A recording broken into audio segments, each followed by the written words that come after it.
En los últimos 10 años la cirugía fetal ha crecido en Latinoamérica, de tal manera que en todos los países se puede desarrollar cirugía fetal.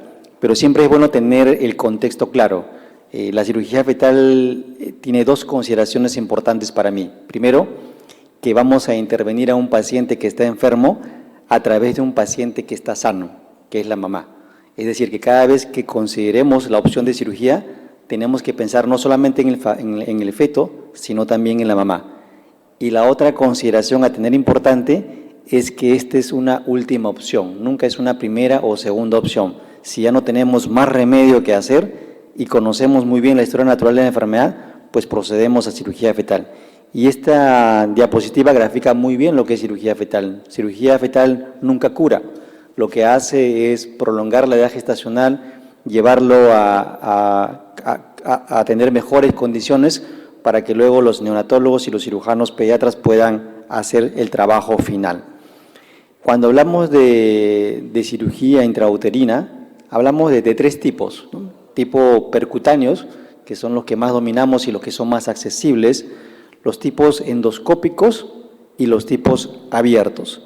En rojo aparecen las intervenciones que están sostenidas por ensayos clínicos aleatorizados. Y en amarillo, que es la transfusión intrauterina y el EXIT, son procedimientos que sabemos que son útiles, pero que tal vez nunca tengamos ensayos clínicos aleatorizados por diversos motivos que luego lo conversamos.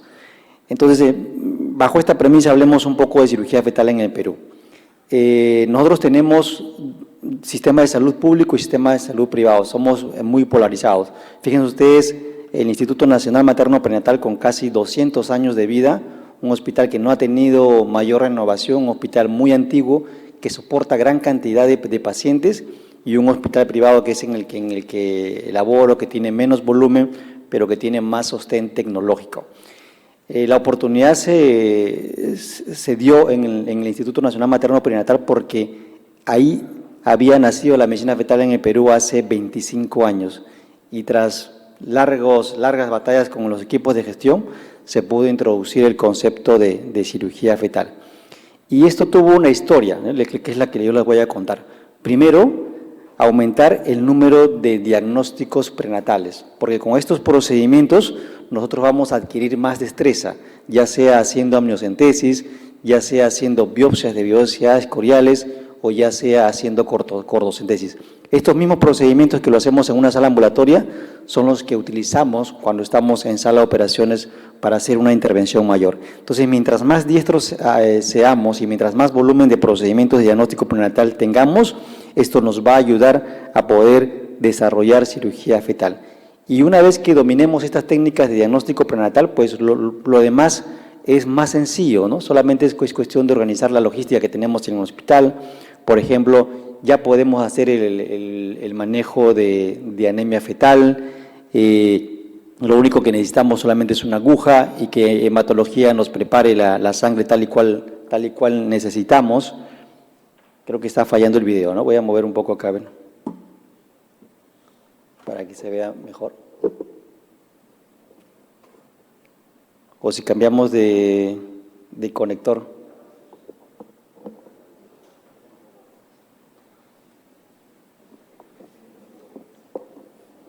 A ver, perdón por esto. Ya. Entonces le decía que una vez que dominemos la técnica de diagnóstico prenatal, que son ambulatorias, podemos hacer más fácilmente los procedimientos percutáneos en sala de operaciones. Aquí aplica, por ejemplo, lo que es anemia fetal. Y luego, una vez que tengamos ya desarrollado esto de los procedimientos percutáneos, podemos pasar a los procedimientos… no respondo ahora. Ya, ahora sí, a los procedimientos de endoscopía fetal, ¿no? Y en endoscopía fetal es igual, porque siempre vamos a usar anestesia, siempre vamos a hacer algún procedimiento percutáneo. Y, por ejemplo, podemos empezar con las coagulaciones bipolares, como empezamos nosotros en el año 2014. Dominamos el ecógrafo, dominamos la técnica percutánea, introducimos una pinza bipolar para hacer la coagulación del cordón, pero antes de introducir esta pinza de coagulación bipolar, podemos introducir en el endoscopio para conocer un poco el ambiente intrauterino, probar los equipos y luego ya hacer los procedimientos de mayor complejidad como el láser. Y luego fuimos adquiriendo los equipos de fetoscopía, los sets de instrumentación. Justo comentábamos ayer que el primer fetoscopio que conseguimos fue el fetoscopio curvo, por los recursos limitados que teníamos.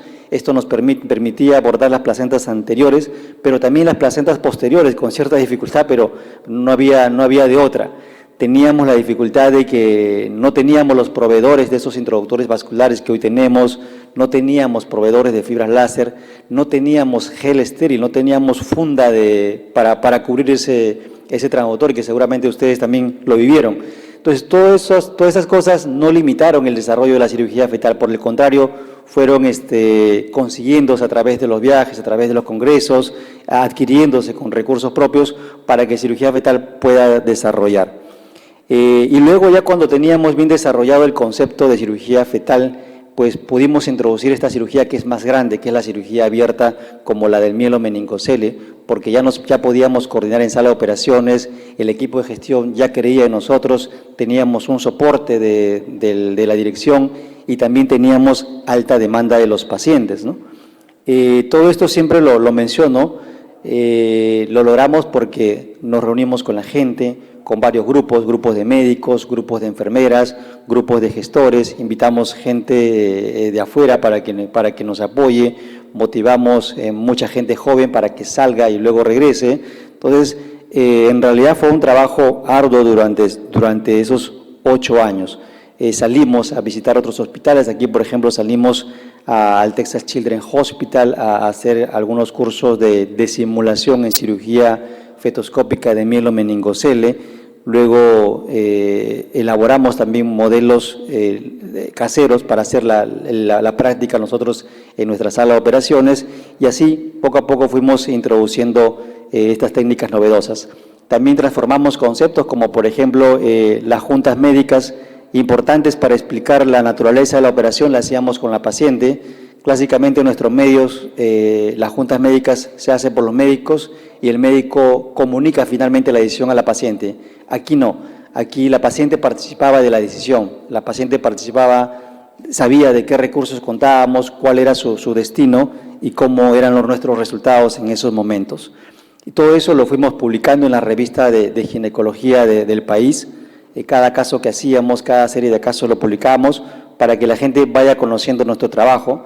Esta es la primera serie de fetoscopías para transfusión fetofetal. Logramos sobrevida en muchos de los gemelos y aquí les muestro un resumen de la experiencia que logramos conseguir en los últimos años, ¿no? Fíjense que hicimos transfusiones sanguíneas en 21 casos, derivaciones toracoamnióticas en 11 casos, vésico-amnióticas en 5 casos. Hace como 4 años ya no hacemos derivación vésico-amniótica porque limitamos mucho nuestro criterio de selección. Ablación láser de vasos tumorales, ablación de gemelos TRAP y gemelos anómalos, como comentábamos ayer. Hicimos solamente un caso de cateterismo cardíaco, luego hubieron los casos, pero los pacientes no estaban de acuerdo con la cirugía cardíaca. De los procedimientos endoscópicos hicimos 61 endoscopías láser, 9 coagulaciones bipolares, hicimos 2 reparaciones fetoscópicas para espina bífida y de los procedimientos abiertos a la actualidad hemos realizado 21 intervenciones de mielomeningocele y 6 cirugías EXIT. Esta es nuestra sobrevida perinatal a los 30 días de nacido en cuanto a síndrome de transfusión fetofetal. Fíjense ustedes que 2 fetos vivos en el 33%, al menos un feto vivo en el 76% y una supervivencia neonatal global del 55%. Todavía nos falta mejorar mucho, pero la razón es porque los casos aún nos siguen llegando tarde. Miren ustedes este caso de síndrome de transfusión fetofetal que llegan a las 22, 21, 22, 23 semanas, esta paciente con un tremendo poliramnios que no puede caminar. Entonces, hacer una fetoscopía en esta paciente es que se produzca la ruptura prematura de membranas en las siguientes horas. Eso fue un poco de decepción que encontramos. Pero gracias a la introducción de cirugía fetal, ahora los pacientes nos llegan un poco más temprano, nos llegan a las 19 semanas, 18 semanas, rara vez nos llegan a las 17 semanas, pero se ha ido modificando. En cuanto a cirugía intrauterina abierta, igual, así como mencionaba Hernando, hicimos la corrección intrauterina abierta y en el camino también fuimos modificando nuestra técnica. Yo sé que cada uno de ustedes en sus centros tiene técnicas diferentes porque nunca hemos homogenizado la técnica y porque no tenemos los recursos que tienen los americanos que usan los staples, ¿no es cierto? Entonces nosotros tuvimos que adaptarnos a lo que teníamos. Entonces, fíjense ustedes cómo hacemos las incisiones bloodless, sin sangrado, usando separadores retráctiles que lo aprendimos del grupo chileno que nos enseñó, las incisiones cada vez más pequeñas. Fíjense ustedes estas incisiones tomadas del internet de los americanos, son incisiones demasiado grandes que miden 5 o 6 centímetros, en cambio nuestras incisiones son en promedio miden 3 centímetros. Ellos tienen, como les decía, los staplers y nosotros hacemos la sutura, ¿no? Manual, como si cosiéramos una pelota. ¿Y eso tiene diferencias? Claro que sí, tiene diferencia, porque nosotros quisimos ver, por ejemplo, el riesgo de ruptura uterina subsecuente en estos pacientes operados sin usar el stapler, ¿no? Y lo comparamos con los grupos americanos. Esto lo hicimos con todo el network de Latinoamérica y nosotros tenemos un 2% de ruptura uterina en un embarazo siguiente versus un 9% que tienen los americanos. Entonces, tal vez la manera de hacer la incisión, que es más pequeña, tal vez la manera de hacer la sutura, que es más dedicada, sea un factor de riesgo protector para un riesgo uterino, de ruptura uterina subsecuente, ¿no? Luego también coleccionamos nuestra casuística y para que vean ustedes, hasta el año 2021 que terminó este artículo, en Latinoamérica, sin considerar Brasil, y seguramente se excluyeron algunos grupos, se operaron 300 casos de cirugía intrauterina abierta, ¿no? Esto es la colección que vimos. Los resultados prenatales fueron muy similares a los grupos americanos. La técnica abierta para mielomeningocele versus la técnica fetoscópica tiene consideraciones, tiene más ventajas para la mamá que para el feto. Definitivamente esta es la manera en la que seguramente vamos a terminar desarrollando esta cirugía. Fíjense ustedes una incisión, al final pequeña, pero es una histerectomía, versus 3 puntos que usamos cuando es fetoscópica, ¿no? Los pacientes que logramos operar por fetoscopía llegaron siempre a las 39 semanas, ¿no? Versus el otro grupo de pacientes abiertas que nos llegaban a las 36 o 37 semanas. Entonces hay mucha más ventaja respecto a la mamá. Y luego aquí algunas palabras sobre cirugía EXIT. La cirugía EXIT nos ha permitido hacer procedimientos, por ejemplo, un poco más agresivos, como por ejemplo este feto que tiene una tumoración sólida, un teratoma inmaduro, y que previamente el estudio demostraba que era un feto que iba a tener gran compromiso de vías aéreas al momento de nacer. Entonces planteamos ya no la clásica intubación en ese momento, sino la remoción del tumor en ese momento, ¿no? Para eso necesitamos un cirujano de cabeza y cuello muy diestro, pediátrico. Hicimos toda la preparación, fíjense cómo canalizamos la vía del feto, cómo ponemos el pulsosímetro al feto, cómo lo guiamos por ecografía, y luego con el feto conectado aún a la placenta, solamente exteriorizando la mitad superior del cuerpo, hacemos la remoción, ¿no? Todo eso lo vamos controlando a través de la ecografía. Una vez que se hace la remoción, el paciente pasa a la sala contigua para que el defecto sea cerrado. Entonces, esos procedimientos nos han permitido conocernos y nos han permitido integrarnos más. Entonces, yo creo que las lecciones de lo vivido en estos últimos años de cirugía intrauterina se resumen en estos 5 mensajes. Que hemos aprendido a trabajar en equipo, hemos mejorado el diagnóstico prenatal porque ahora la gente se ve más motivada a precisar su diagnóstico, o sea, ya no hay error para equivocarnos, ya no hay error para que se nos pase una hernia diafragmática, por ejemplo. Muchos médicos jóvenes se han iniciado en medicina fetal porque todos al final quieren llegar a cirugía fetal. Se ha potenciado las múltiples especialidades, por ejemplo, neonatología antes no tenía prematuridad por gemelos, ahora tiene prematuros por gemelos, lo tiene vivos, pero lo tiene prematuros, y esto al final creemos que disminuye los costos en el manejo postnatal.